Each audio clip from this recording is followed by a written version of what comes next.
There are moments in a man's life that don't announce themselves with sirens or flashing lights. They arrive quietly. They arrive in the form of a phone notification, a credit card charge, a name you recognize on a screen when you're standing alone in a cold parking lot on what was supposed to be one of the better evenings of your year. And in that single, silent moment, everything you thought you knew about your life rearranges itself into something you no longer recognize. My name is Elliot Harrington. I am 47 years old. I run a commercial plumbing and HVAC company out of Columbus, Ohio. Harrington HVAC, 31 employees, 2 service trucks, and more pipe running beneath this city than most people will ever stop to think about. I built that business from the ground up. Not with family money, not with a safety net, not with anyone's help except my own 2 hands and a stubborn refusal to quit. I started with a single work van, a used tool belt, and a lease on a storage unit I called an office when I was 26 years old. And I worked, the way a man works when he has something to prove, not to the world, but to himself. I married Naomi when we were both young enough to believe that love was something you decided on once and it stayed. We were both young enough to believe that the feeling you had on your wedding day was the same thing as a plan. It isn't, but you don't always learn that early enough to do anything about it. We had 2 children together, Tyler, who is 20 now, finishing his 2nd year at Ohio State, sharp and steady in a way that still surprises me sometimes. And Avery, 19, studying graphic design out in Denver, with more talent in her left hand than most people develop in a lifetime. Good kids, genuinely good kids. I'd like to say they got all of that from me, but the truth is they probably pulled the best of themselves from somewhere in between the 2 of us, from some place neither Naomi nor I can fully claim credit for. For 21 years, I believed we had a real marriage. Not a perfect one. I'm not a man who traffics in fantasy, but a solid one, a real one. The kind of marriage that doesn't need constant maintenance because you've put in enough work early on that the foundation holds. The kind you stop worrying about because it's just there, the way a well-built house is just there. You stop checking the foundation after you've lived in it long enough. You trust the structure. You move through the rooms without thinking about what's holding the walls up. I stopped checking too soon. My birthday falls on the 3rd Thursday of April. I had made the reservation at Brickstone Grill 3 full weeks in advance. Corner table, the one near the window that Naomi had always said was the best seat in any restaurant she'd ever walked into. I called ahead. I asked them to hold a bottle of the Barolo she loved, the one we'd opened together on our 15th anniversary, the one she said tasted like a Tuesday that turned into something worth remembering. I remembered. That's the kind of man I was. I always remembered. I arrived at 7:15 early because I'm always early. The hostess seated me, poured water, placed the wine. I sat and watched the door. 7:30 came and passed. Then 7:45. I ordered bread I didn't want and checked my phone twice and told myself she was caught in traffic on 315, that the highway was backed up, that she was 5 minutes out and hadn't had the chance to text.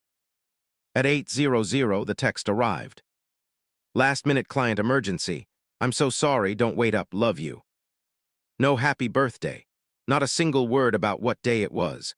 Not one acknowledgement of the reservation, the table, the wine, the fact that I was sitting alone in a restaurant I'd planned for weeks in advance. I sat with that for a long moment, bread untouched, wine half gone, the candle burning between 2 place settings that would never both be used. I paid for the wine, left a tip that was probably more generous than the situation called for, and walked out into an April night that had no business being as cold as it was. My phone buzzed before I reached my car. A charge notification. From our shared travel card, the one we kept open specifically for hotels and flights because it earned triple miles on every booking. The charge read, Pinnacle Suites, downtown Columbus, Suite 1408, R. Vaughn, Richard Vaughn. I knew that name. Richard Vaughn had worked with Naomi 8 months earlier on a major corporate account. Late 50s, silver-haired, the kind of man who wore a watch that cost more than my first service truck and made certain you noticed it. He'd shaken my hand once at a firm event and told me with that smooth, particular smile of his that my wife was the sharpest mind in the room. At the time, I took it as a compliment. I told myself it was a compliment. I filed it away as a compliment and moved on. Suite 1408. Something about. That number sat wrong with me, like a door you know better than to open but reach for anyway. The kind of room that looks exactly like everything you want until the walls close in and there's no path back. I didn't go home, I drove downtown. I parked across the street from the Pinnacle, cut the engine, and I waited. I wasn't shaking. I wasn't crying. I wasn't anything loud or dramatic. I was completely unnerving still, the way a job site goes silent right before something structural gives way. 11 minutes later, the revolving door turned. And there she was. The dress, deep burgundy, sleeveless, the one I had bought for her specifically for that evening, still on her body. Her hair, which had been pinned up carefully when she left the house that morning, was now loose, deliberately loose. The way a woman arranges it when she wants to look accidentally beautiful. She was laughing at something he had said, and her hand was resting on his forearm like it had every right to be there. I raised my phone, one photograph clear enough to matter. Then I opened our text thread and typed 6 words. Say hi to the man in 1408. I hit send, watched the screen for exactly 3 seconds. Then I put the car in reverse and drove home without looking back. I wasn't angry, not yet. What I felt was colder than anger, a kind of clarity that settles over you when the last piece of a puzzle clicks into place, and the picture is exactly as terrible as you always feared it might be. I had built an entire business on reading structural problems before they became disasters. Turns out I was better at reading pipes than people, but I was a fast learner, and I was about to prove it. If you're watching this for the first time, welcome, and please take a moment to subscribe to the channel and turn on the notification bell. You are absolutely not going to want to miss what comes next. She made it home in 14 minutes. I know because I watched the clock on the microwave the moment I heard her tires hit the driveway. 11:43 p.m. I had sent that text at 11:29. For a woman who had supposedly been managing a professional emergency across town, she covered ground remarkably fast. I was sitting in the armchair in the living room when the front door came open. No overhead lights, just the soft amber glow of the lamp beside the bookshelf. The television was off. I had a glass of water in my hand and nothing on my face that she could read. Naomi stood in the doorway in that burgundy dress. One heel strap had come loose and was dangling against her ankle like an afterthought. Her mascara had run in 2 thin lines beneath her eyes. Her hair, so carefully arranged when she left, was loose now in a way that had less to do with style and everything to do with haste. She was holding her phone in both hands, gripping it the way you grip something when you're trying to keep your version of events from falling apart before you even open your mouth. "Oh," she said. Her voice came out small and thin. I took a slow sip of water and said nothing. She stepped inside, closed the door behind her, and tried to collect herself. "I can explain," she said. "I didn't ask," I said. That stopped her cold. She had braced herself for yelling. I could see it in the set of her shoulders, that slight forward lean of a woman who had already rehearsed her defense against the version of me she expected. The version who got loud when he was hurt. She wasn't prepared for the version of me that had passed through loud and come out the other side, somewhere quieter and considerably more permanent. "It wasn't what it looked like," she tried again, moving toward the couch. "Richard and I were just—" "Naomi." I said her name once, level, flat. "I saw you walk out of that elevator. I saw the dress. I know the suite number. I have the credit card record." I let that sit in the air for a moment. "We both know what it was." She sat down hard on the edge of the couch. The practice calm she had been holding onto started to slip, slowly, like paint peeling back in the heat. "You were watching me," she said. "I was eating my birthday dinner alone," I said, "and then I wasn't." That landed. Her jaw tightened, and then it loosened, and something that might have been shame moved across her face briefly, but it didn't stay. With Naomi, shame rarely stayed long enough to do any real work. "I made a mistake," she said softly. "A terrible one, but you can't just, Elliot, we've been together 21 years. You can't throw that away over one night." I looked at her for a long moment, really looked at her. She was still beautiful in the way that certain things remain beautiful even after you understand exactly what they cost you. "You didn't say happy birthday," I said. "Not once today, not a text, not a voicemail, not when you walked in just now." I stood up slowly. 21 years, and you couldn't find 8 words. Her mouth opened, closed. I walked down the hallway and pushed open the guest room door. The light was already on. I had turned it on before she got home. I had left a bottle of water on the nightstand, too, because I am that kind of man, even in my coldest moments. "This is where you'll be," I said, "until you find somewhere else." Naomi came after me, her heels clicking unevenly on the hardwood floor. "You're being dramatic. Let's just talk about this. Let's—" "You wore that dress for him?" I said, turning to face her. She went still. I bought that dress 3 weeks ago. I picked it out because you once told me that burgundy was the color that made you feel most like yourself. I kept my voice perfectly even. You saved it for him, on my birthday. The color left her face. I'm not yelling, I continued, because yelling would mean I still believe there's something here worth fighting over. And I stopped believing that about 45 minutes ago in a parking lot across the street from the Pinnacle Suites. She tried the tears next. They came quickly and looked genuine, the particular kind of tears that had worked on me reliably for 2 full decades. Her shoulders curved inward, and her voice broke on my name in a way that made it sound like something fragile that had just slipped through her fingers. I watched all of it without moving a single muscle. Please, she whispered. I will do anything, counseling, whatever you need. Just don't do this tonight, not like this. The guest room has clean towels, I said. Good night, Naomi. I walked into the master bedroom and closed the door. Not a slam, just a soft, deliberate, final click. The sound a well-built door makes when it shuts properly and stays shut. I sat on the edge of the bed in the dark for a long time. Not crying, not shaking. Just thinking about 21 years and what they had actually added up to and what I was going to do about it, starting first thing in the morning. Outside in the hallway, I heard her footsteps pause for nearly a full minute. Then the guest room door opened and closed. The house settled into silence around me. I set my alarm for 6 o'clock. I was at the bank by 9. Not our bank. Mine, the one where I had maintained a separate business account since the day I incorporated Harrington HVAC 20 years ago. The joint accounts lived at First Midland, 3 blocks east. That was my second stop. Claire Mercer had managed our accounts at First Midland for going on 7 years. Sharp, professional, with the particular gift of making you feel as though your problems were entirely solvable without actually making you any promises. She was already at her desk when I walked in, and whatever she read in my expression told her immediately that this was not a routine morning visit. Elliot, she said, standing to shake my hand, what can I do for you? I need to remove an authorized user from the joint card, I said, settling into the chair across from her. And I need to separate the household savings account, transfer my half into a new individual account, my name only. Claire sat back down slowly and folded her hands on the desk in that calm, professional way of hers.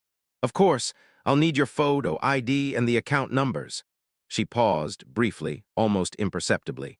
Is there anything else I should flag while we're making changes? Pull up the travel card transaction history for the last 18 months, I said. I want to see everything she booked. It took Claire 12 minutes to print the records and lay them out in order across her desk. I went through them line by line, column by column, the way I go through a materials invoice when something doesn't add up. Hotels in 3 different cities.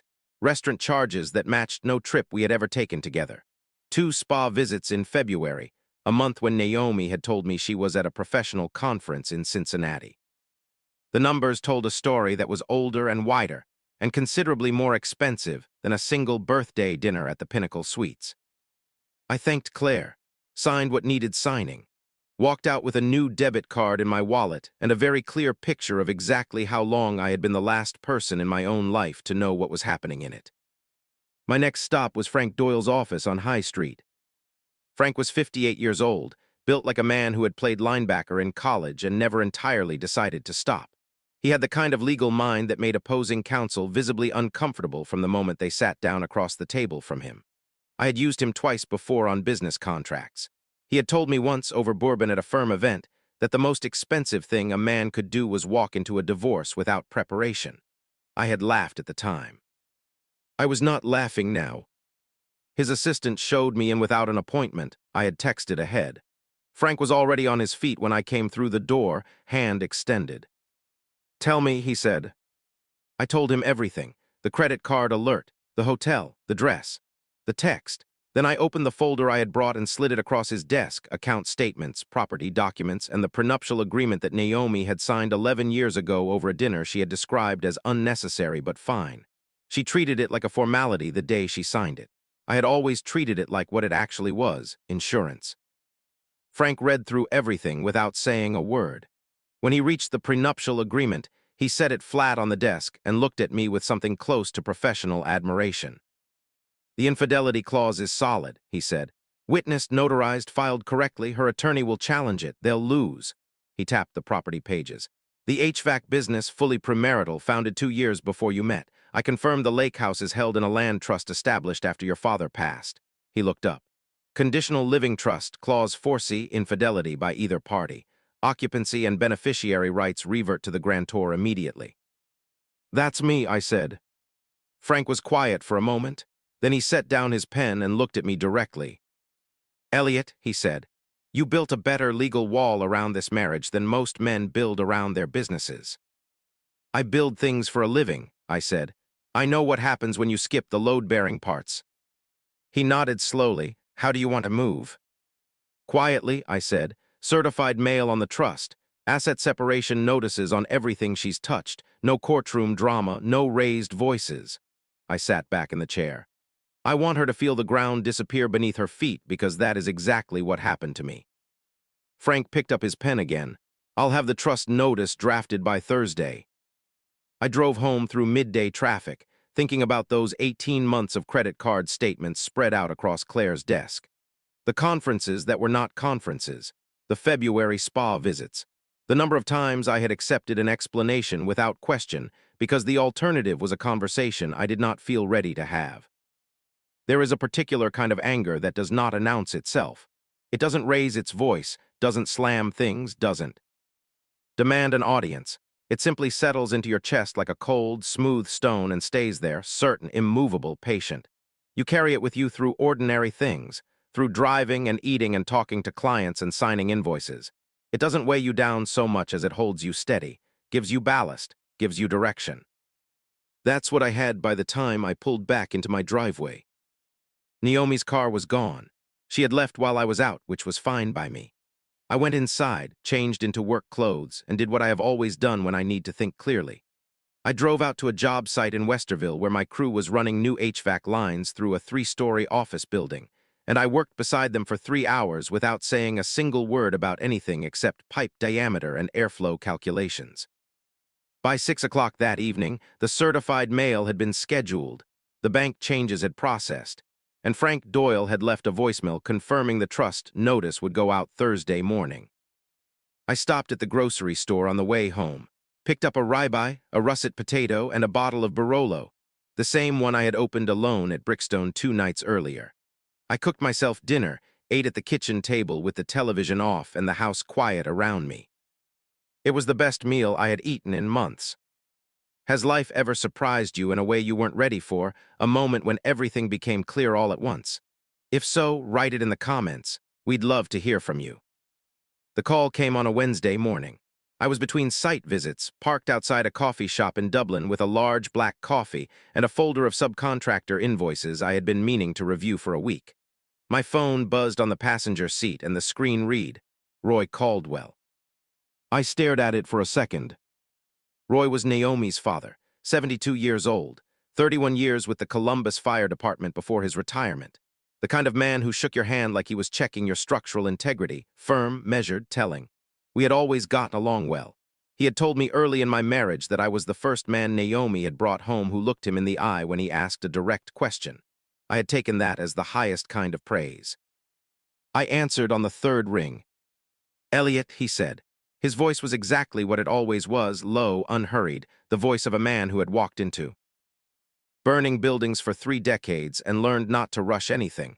How are you holding up? I'm standing, I said. Good enough for now, he replied. A pause. Heard about your birthday. She called me 2 days ago looking for sympathy. I waited. She didn't get it.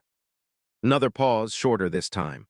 I want you to know something, Elliot, and I'm telling you this as a man, not as her father, though I am her father, and this is a harder thing to say than I'm making it sound. His voice was steady but not easy. You were the best thing that happened to her. She was always chasing the next bright object, even as a child. You were the first thing she ever held on to that was actually worth holding. She didn't understand that until she had already let go. He stopped. I'm sorry. I am truly sorry she didn't know that sooner. I sat in that parking lot with my coffee going cold and said nothing for a long moment. There was something about hearing it from Roy, a man who had spent 30 years running toward disasters, who had no strategic reason to take my side except that he believed it was simply the right side. That landed differently than anything else had in the past 3 days. "I appreciate that, Roy," I said finally. "I mean it." "I'm coming down next week," he said. "I'm going to talk to her myself, not to fix anything, I know better than that, but she needs to hear some things from someone who has known her longer than you have." His voice roughed slightly. "She didn't get this way on her own. Her mother and I made some mistakes raising her. Probably should have let her hear the word no a few more times than we did." "Roy, you don't need to do that." "I know I don't," he said, not unkindly. "That's exactly why I'm doing it." We talked for a few more minutes after that. Nothing heavy, just the ordinary, grounding conversation of two men who respected each other and were both managing the fallout of something neither one of them had caused. He asked about Tyler and Avery. I told him they didn't know yet, that I was waiting until I had the legal side settled before I brought my children into it. I wanted to give them something solid to stand on, not just wreckage. "Smart," Roy said simply. After I hung up, I sat in that parking lot for a while longer. The invoices went unread. The coffee stayed cold. I thought about what he had said, the first thing she held on to that was actually worth holding. And I felt the strange, quiet weight of it, the grief of knowing it had been true, and the particular kind of resolution that comes when you stop trying to save something that the other person has already decided to abandon. I drove to my next site visit, checked welds on a rooftop unit in Gahanna, talked to my foreman about a scheduling conflict, approved a materials order, ordinary things. The stone in my chest was still there, cold, steady, and mine. Thursday morning, right on schedule, the certified trust notice went out by registered mail. I did not tell Naomi it was coming. I didn't need to. Tyler called me on a Thursday afternoon, 3 days after I had sent the trust notice. I was at my desk going through a materials bid when his name lit up the screen.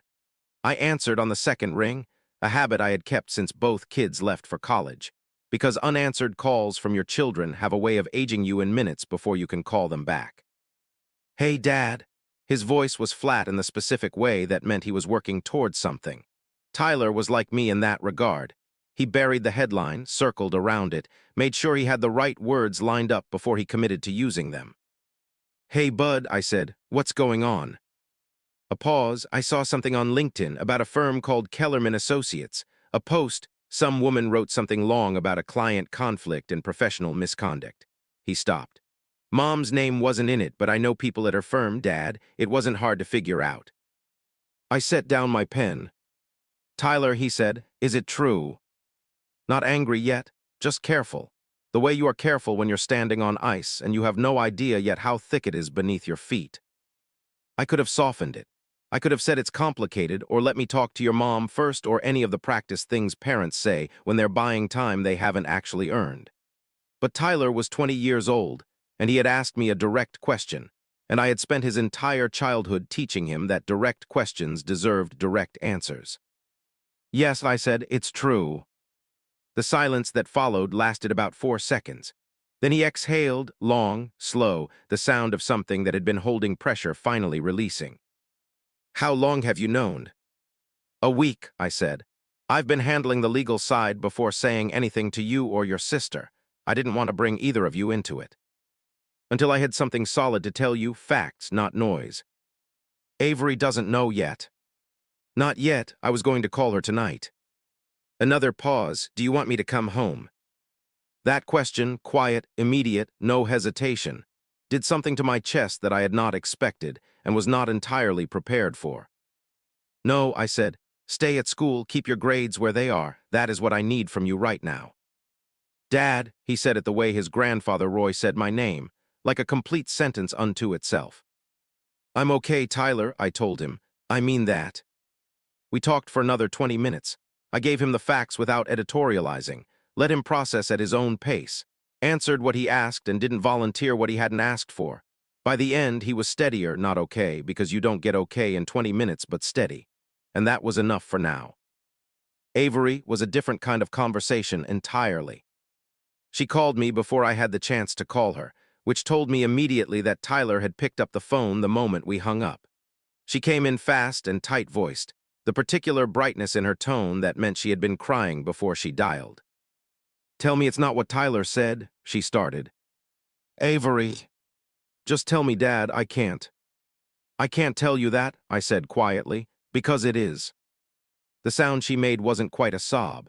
It was shorter and sharper than that, the sound of something knocking the air completely out of a person. Then came the part I had known was coming. Dad, she made a mistake. People make mistakes. You and Mom have 21 years together. You can't just. Avery, I kept my voice even. I need you to listen to me, not argue with me. Can you do that? A pause, yeah. This wasn't a surprise that happened to both of us equally. It was a choice your mother made more than once over a period of time. I didn't raise my voice. I didn't need to. I have already begun the legal process. That decision is made. What I need from you right now is to focus on your semester and let me handle this end. Silence long enough that I thought the call might have dropped. Then, are you okay? Actually okay, not just saying it. I'm functional, I said, which is the most honest answer I can give you at this moment. She flew home that weekend anyway. I did not argue. She arrived Saturday afternoon with a carry-on bag and her mother's stubbornness, and her grandfather Roy's directness in equal measure, and she walked straight past Naomi, who had come downstairs the moment she heard the front door without a single word, and she came into the kitchen and wrapped her arms around me and held on for a long time without saying anything at all. Then she went into the living room, sat down directly across from Naomi and said, "I want to hear your side." I stayed in the kitchen, not eavesdropping, just present. The conversation lasted 40 minutes. I don't know everything that was said inside those walls, but I know how it ended because I heard Avery's footsteps come back down the hall, and I heard her pause just outside the doorway to the living room, and I heard her say, quietly, without a single ounce of drama, "I love you, Mom, but I think you know what you did." Then she came into the kitchen, picked up her bag, and looked at me with those steady, clear eyes of hers. "I'm going back Sunday night," she said. "Project due Monday." A pause. "You're going to be all right." It wasn't a question. She said it the way Roy said things, like a conclusion she had already reasoned through and was simply filing away as established fact. I walked her to her car Sunday evening. We stood together in the driveway in the last of the April light, and I told her I was proud of her, which I was more than I have ever properly known how to say out loud. She drove away without looking back. That night the house was quieter than it had been in years. Naomi in the guest room, me in mine.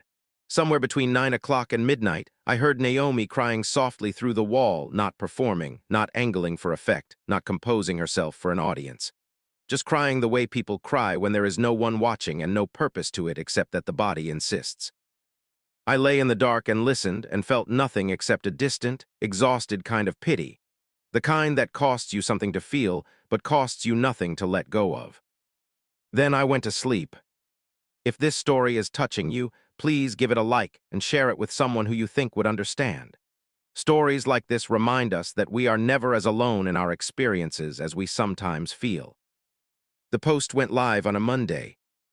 I found out the same way everyone else did, through a colleague who forwarded it with 3 words. "You should see this." Sandra Vaughn had no profile photo. The account was 11 days old, which meant she had created it specifically and deliberately for this purpose. The post itself was long, 11 paragraphs, single-spaced, the kind of thing a person writes and rewrites over the course of several days until every single word is precisely where she wants it to land. She did not use any names. She did not need to. Anyone in Columbus's corporate consulting world who read past the 3rd paragraph knew exactly who and what she was describing. The post laid out a timeline, a client relationship that had become something deeply personal, a hotel suite billed to a corporate expense account, internal firm communications showing a clear and documented pattern of preferential treatment and ethical compromise. It ended with a single, clean line. The people who are supposed to uphold professional standards should be held to them. Within 48 hours, it had been shared 400 times. I read it once, closed my laptop, and returned to the subcontractor invoice I had been reviewing. I had a job site in Gahanna that needed my attention and a crew in Westerville waiting on a materials approval. The post was not my problem to manage. I had not written it, had not encouraged it, had not even known it was coming. Some things take on a momentum of their own. Naomi found out about it at 7:30 that same morning. I know this because at 7:32 I could hear her voice through the guest room wall, carefully controlled at first, then progressively harder and more brittle within the first 30 seconds of whoever she was speaking to. She appeared in the kitchen doorway at 8 o'clock, still in her robe, hair undone, phone clutched at her side. She looked like a woman who had woken up to find her entire house rearranged while she was sleeping. "Did you know about that post?" she demanded. I poured a second cup of coffee without turning around. "Did you have anything to do with it?" I turned and looked at her steadily. "No," I said. "I imagine Sandra Vaughn had everything to do with it." She made a sound, not quite a word, not quite anything, and pressed her fingers hard against the bridge of her nose. "This is going to destroy me professionally. That post is being shared by people I have worked with for 15 years. My boss called me before 7 this morning." "What did he say?" "He said HR wants a meeting." Her voice had gone thin and tight. "He said it looks like I created a liability for the firm." I nodded once. "You did." The look she gave me was the kind that 6 months ago would have made me walk it back, soften the edges, find something more diplomatic to offer. Instead, I picked up my coffee cup and waited. "I need you to tell them we were having problems," she said. "Tell HR that we were separated, that this wasn't what it looks like, that it was a personal situation that got complicated. Just give me a buffer, something to slow this down." I set the cup down on the counter with a quiet, deliberate click. "You want me to lie to your employer," I said, "so that you keep your job." "I want you to help me," she said, and her voice broke slightly on that last word in a way that sounded entirely genuine. "I know I don't deserve it, I know that, but I'm asking anyway." I looked at her for a long moment. She was still beautiful, even in the wreckage of herself. There was still something beautiful there, and that fact no longer moved me the way it once had. "No," I said. She blinked. "I supported you through 2 job changes, 3 salary negotiations, and a licensing renewal that took 8 months. I proofread your presentations at 11 o'clock at night. I rescheduled our vacations twice so you could close accounts." I kept my voice level throughout. "And when I needed you to show up for one single evening, my birthday, you were 4 miles away in someone else's suite." I picked up my keys from the counter.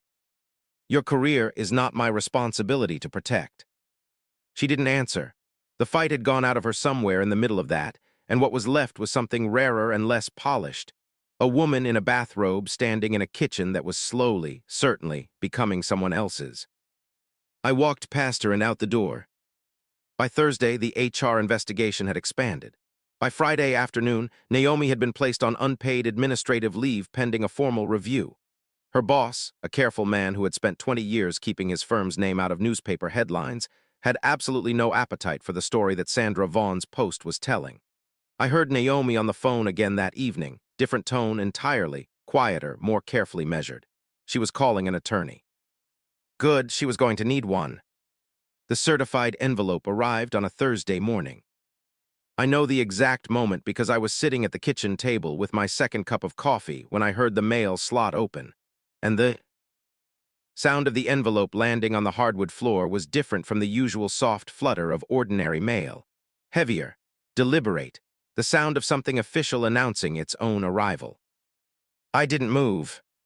Naomi was still asleep in the guest room. She had been keeping late hours. I could hear her on the phone until well past midnight most nights. The low, muffled cadence of damage control conversations, the kind where every single sentence is a negotiation and none of them reach a clean conclusion.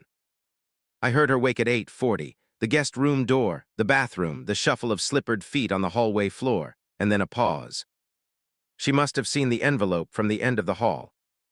Then the sound of her picking it up. I refilled my coffee. The silence that followed lasted almost 2 full minutes.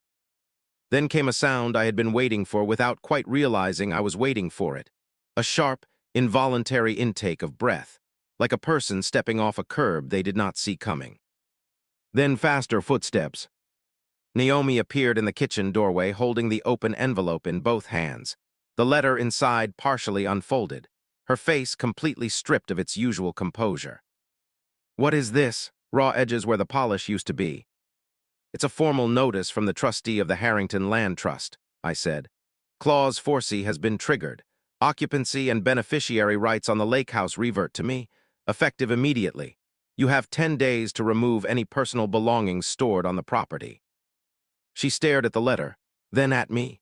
Then back at the letter as if reading it a second time might somehow change the language. "The lake house," she said slowly. "You're taking the lake house."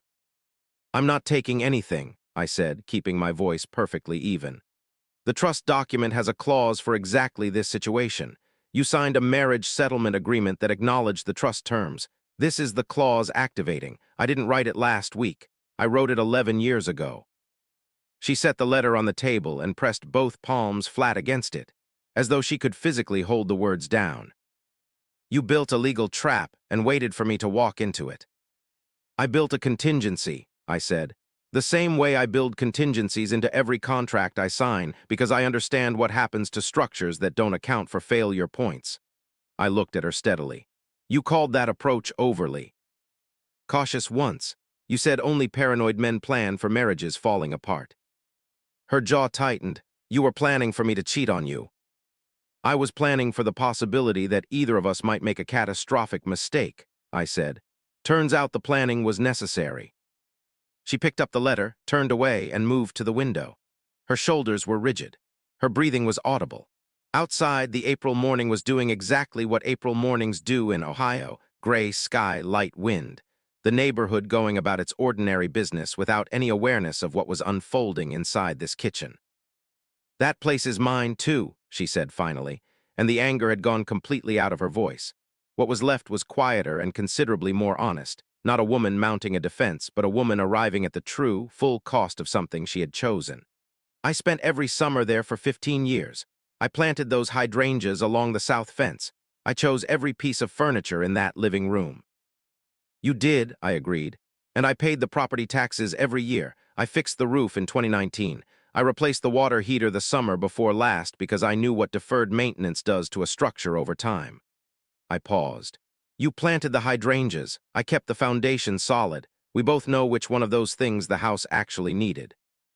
She turned around. Her eyes were bright with tears she was working hard not to shed. And for just a moment, a single, quiet, private moment, I could see the woman I had married in the set of her jaw and the stubborn angle of her chin. And it cost me something. Something I had not intended to show and that I immediately folded back down into myself. "You're not going to give an inch," she said, not accusing, almost wondering. "No," I said, "I'm not." She left the kitchen without another word.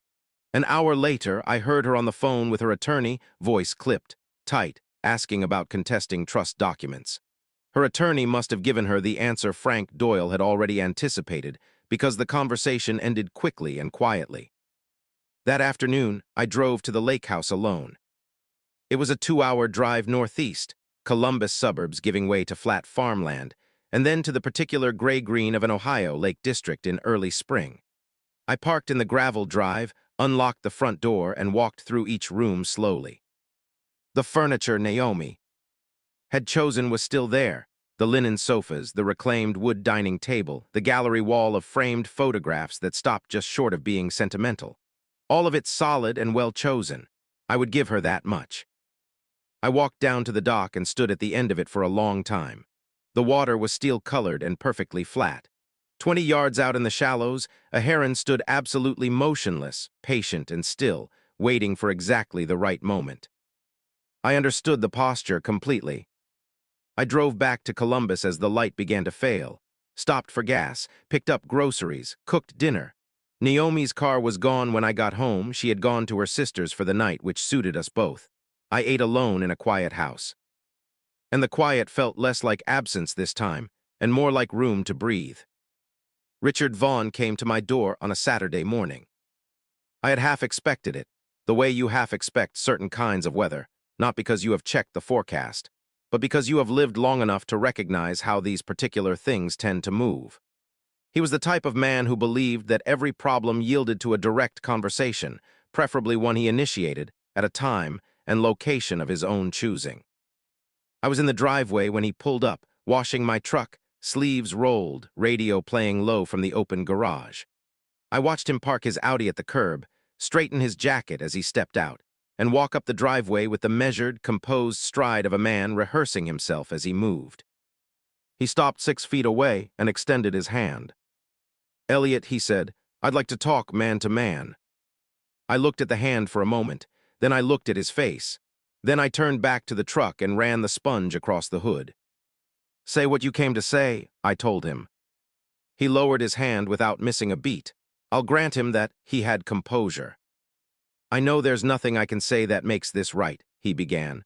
"I'm not here to make excuses. What happened was wrong, and I take full responsibility for my part in it." A brief pause. "I'd like to offer some form of restitution, financial if that's appropriate. I'm not trying to—" "Stop," I said. He stopped. I turned around, sponge in hand, and looked at him directly. "You came here because you are a man who is accustomed to problems having a price. You find the number, you write the check, the situation resolves itself, and everyone moves on." I kept my voice flat and conversational, the tone I use with a subcontractor who has made an error I am not going to accept. "I don't have a number, and if I did, you couldn't cover it." I turned back to the truck. "You should go." He stood there for a few more seconds. I could feel him recalculating, searching for another angle.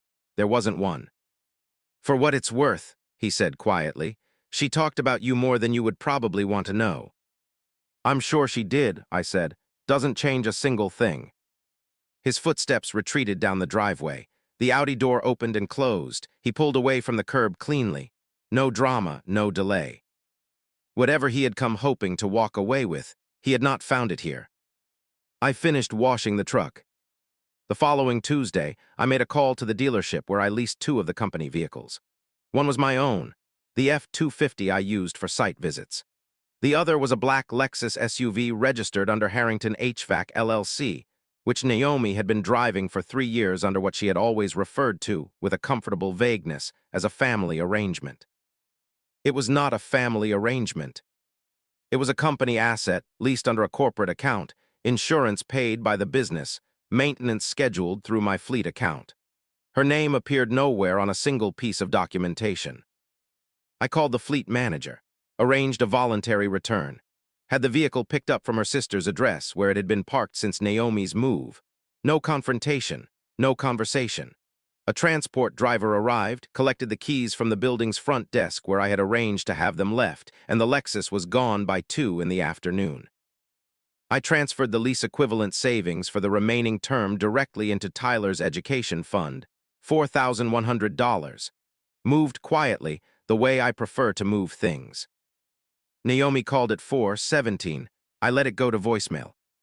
She called again at 4:31. I listened to that one.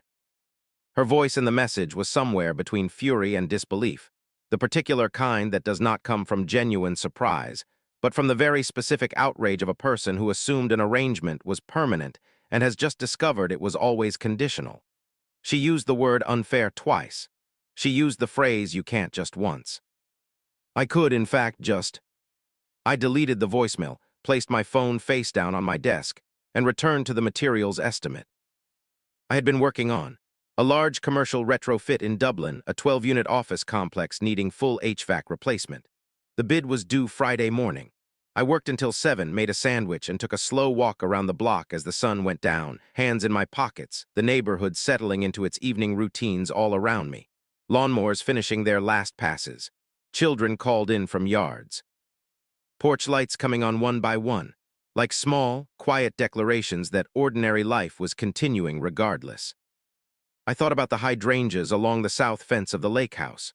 Naomi had planted them the summer after Tyler was born, in the good years, back when everything still felt like it was building toward something solid and lasting.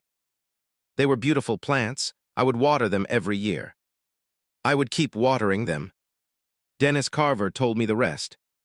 Dennis and I had known each other since our early 30s, through a trade association, kept together by the ordinary accumulation of shared history that slowly turns acquaintances into something more durable. He ran a commercial electrical contracting firm in Hilliard, knew half of Columbus's business community by first name, and had the kind of social radar that picked up professional undercurrents before they had fully taken shape.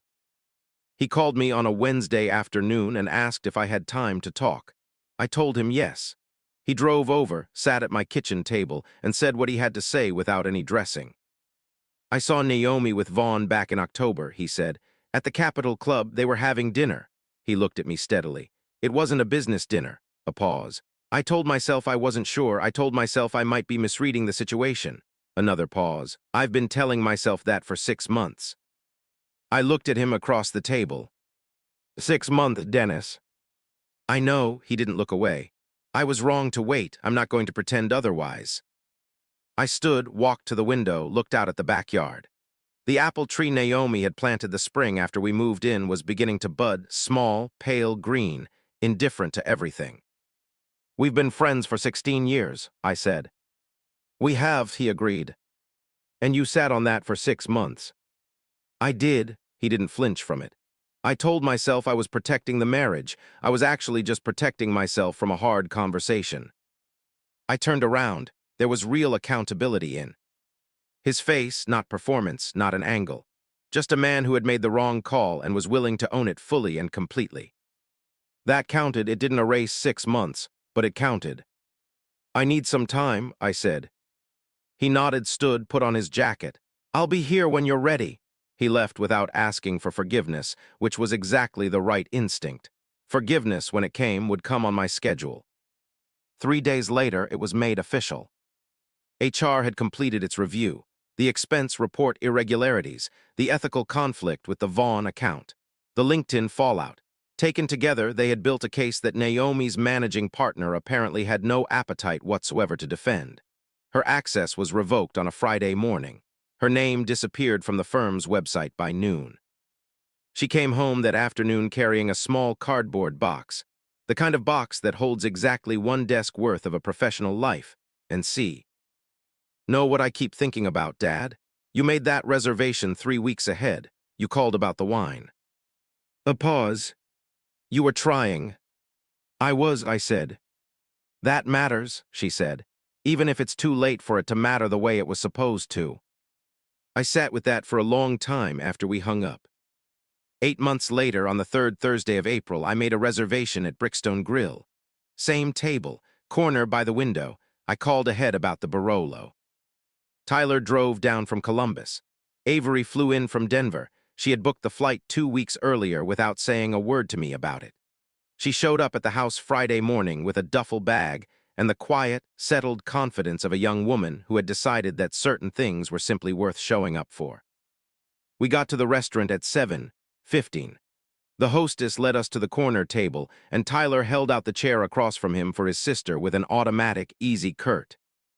Professional life rebuilt from a narrower and more honest foundation. I wished her no particular harm. I also wished her no particular help. Roy Caldwell called me on my birthday that morning, just to say he was thinking of me. We talked for 10 minutes about nothing important, his garden, my Dublin project, the Buckeyes' spring depth chart. Before he hung up, he said, "You raised those two right, Elliot. Whatever else happened, you got that part right." I thought about that at the restaurant. Watching Tyler explain something to Avery with the animated hand gestures he had had since he was 7 years old. Watching her listen with the focused attention she had carried since she was 5. Roy was right. I had gotten that part right. The bill came. Tyler grabbed it before I could get anywhere near it. "My treat," he said. "Don't argue." I didn't argue. We walked out into an April night that was warmer than last year's by a reasonable margin.